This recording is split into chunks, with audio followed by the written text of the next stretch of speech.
Hello အဆက်ရှယ်ကမမေ Ocean မှာဒီနေ့ကတော့မမေညတိုင်းလုပ်ဖြစ်နေတဲ့ skincare routine လေးအကြောင်းကိုသုံးပြရင်းနဲ့ပစ္စည်းလေးတွေအကြောင်းကို sharing လုပ်ပေးချင်လို့ပါမမေရဲ့အသားရည်လေးက steroid ထိထားပြီးတော့ပစ္စည်းနေတဲ့ပါပါတယ်အဲ့တော့ skincare ရွေးတဲ့အခါကျတော့အရင်ကယူဆပြီးတော့တေချာလေးရွေးရတဲ့ sensitive skin လေးပေါ့နော်ပထမဆုံးမင်းဆိုင်ရပြန်ရောက်တာနဲ့ cleansing water လေးအရင်သုံးပါတယ် cleansing water လေးကကျတော့ GM နဲ့ကဆာရမိုက်လေးကိုသုံးပါတယ်သူကလေ skin barrier ပျက်စီးရတဲ့သူလေးတွေအတွက်အသားရည်ကိုပြန်လည်ပြုပြင်ပေးလို့မမေအသားရည်နဲ့အရင်ဆင်ပြေရလေးပါပြီးရင်မနေ့တည်းလေးကိုကျတော့ Bioderma ရဲ့ CPN ဂျယ်မောဆန်လေးကိုသုံးပါတယ်။သူကလေဂျယ်ကလင်ဆာလေးဆိုပေမဲ့မြုပ်ထွက်ပြီးတော့တစ်ပြီးရင်လည်းမျက်နှာလေးကိုပြောင်းဆင်းသွားသလိုခံစားရပြီးတော့မျက်နှာလေးကဆူဆူအီလေးကြံခဲ့စီရဲ့။မျက်နှာလေးတစ်ပြီးသွားရင်တော့မင်းကစီမံလေးကိုတိုင်းသုံးလိုက်ပါတယ်။စီမံလေးကကျတော့ Furious ကစီမံလေးပါ။သူကလေမျက်နှာပေါ်တင်ပြီးတော့လိမ့်လိုက်တဲ့အချိန်မှာလေကိုယ့်ရဲ့အသားရည်လေးကရေတက်ပြေးသွားသလိုခံစားရတယ်။နောက်မနေ့ကျလို့ရှိရင်လေမျက်နှာလေးကကြည်ကြည်တင်းတင်းလေးဖြစ်နေတော့ဒီစီမံလေးကိုသုံးပြီးသွားလို့ရှိရင်လူတိုင်းအကြိုက်တွေ့စီမှာပါ။ Moisturizer ကိုကျတော့ CRV က Moisturizing Lotion လေးကိုသုံးပါတယ်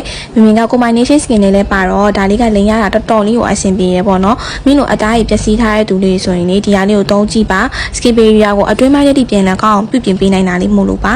နောက်ဆုံးမမေအရန်ကြိုက်တဲ့အဲ့ဒီကလက်စီရမှွေးလေးကိုသုံးပြီးတော့အိပ်ပါတယ်မမေရဲ့ skin care set တွေကအများကြီးမဟုတ်ပဲနဲ့ရိုးရိုးရှင်းရှင်းလေးနဲ့ထီထီမိမိလေးတွေပဲသုံးထားတာပါမင်းလိုမျိုး skin barrier ပျက်စီးထားတဲ့သူလေးတွေဆိုရင်လေ skin care set တွေအများကြီးသုံးကြမလို့ပဲနဲ့ကိုယ်နဲ့ကိုင်းနေတဲ့ skin care လေးတွေကိုပဲတေချာရွေးချယ်ပြီးတော့သုံးစီချင်ပါတယ်